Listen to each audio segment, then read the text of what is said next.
Dengan perolehan suara yang rendah, peluang Partai Demokrat melaju di pemilu presiden belum tertutup. Meski peluang mengusung capres dalam koalisi kecil, Demokrat bisa saja mengajukan capres hasil konvensi sebagai cawapres. Dengan posisi tanggung, mau tak mau Partai Demokrat memang harus mencari mitra koalisi. Bergabung dengan partai yang mengusung capres dan bersedia menerima cawapres Demokrat, atau bisa juga sebaliknya.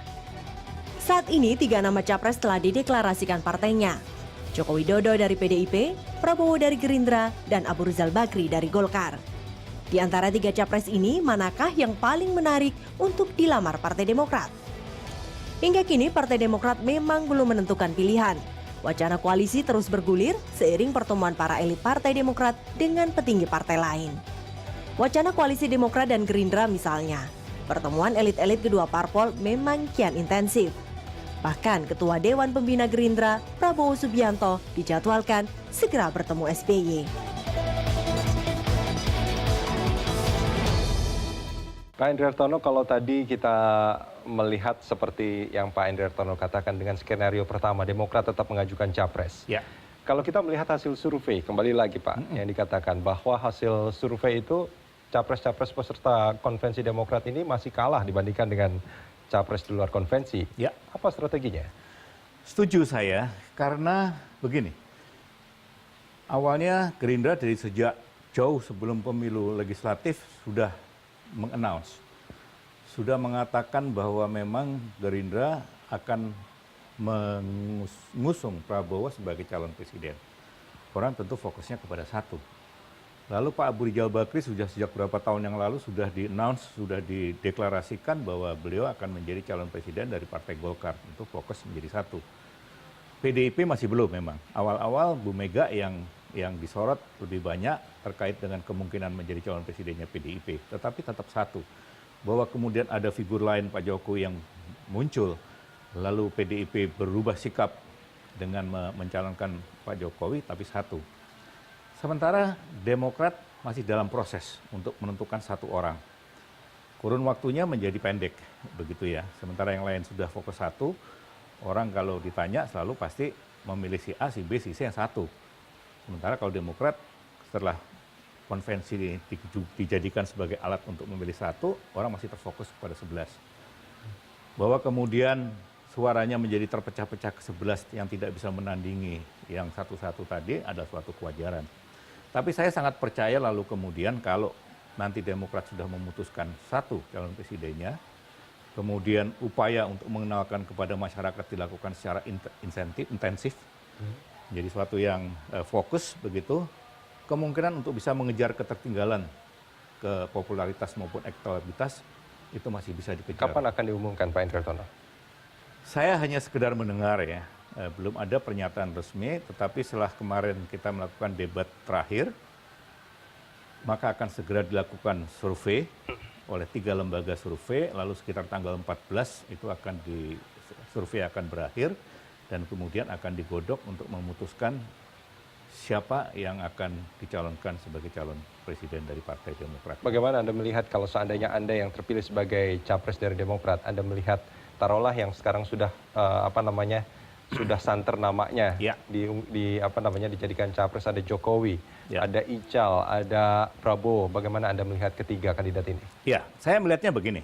Masyarakat tuh harus mulai kita didik untuk menjadi masyarakat yang cerdas di dalam memilih pemimpinnya.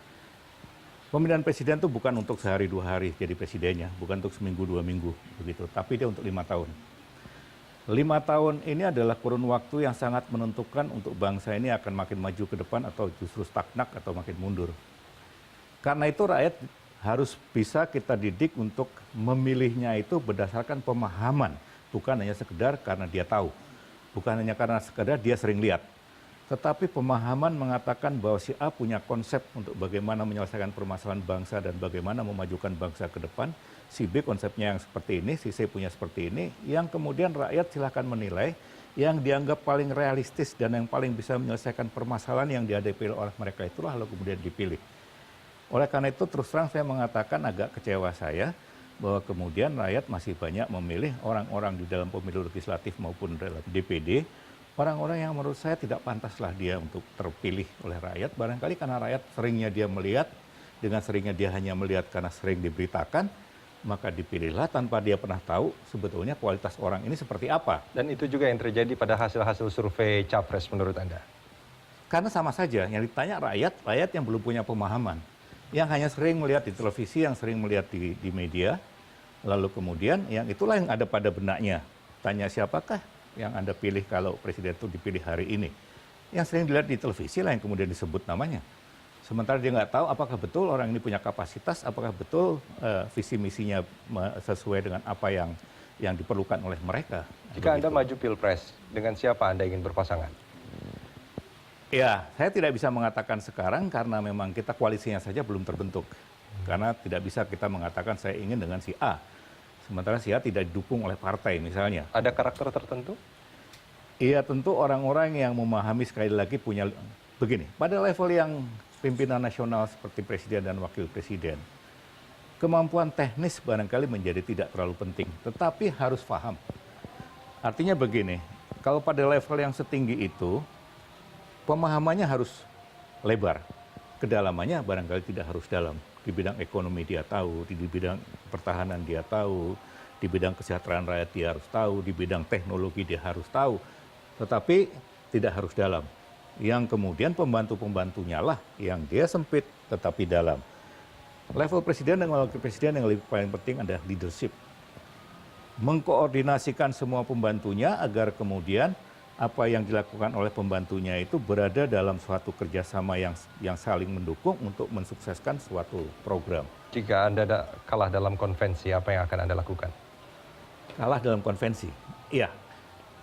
Ini juga merupakan pembelajaran bagi masyarakat ya. Kalau kita ingin maju dalam suatu pertandingan, kita ingin maju dalam suatu kompetisi, maka dua hal yang harus kita siapkan. Kita siap untuk kita memenangkan, lalu apa langkah yang mau kita lakukan setelah kita memenangkan. Tapi kita juga harus siap untuk kemudian kita kalah. Dengan kita kalah itu, kita harus menerima dengan ikhlas. Kemudian kalau masih punya kesempatan, lain kali kekalahan itu hanyalah bagian dari kemenangan yang tertunda. Itu yang harus bisa disiapkan oleh setiap rakyat Indonesia. Pak Hendri Hartono, terima kasih banyak sudah bersama kami di Bedah Politik.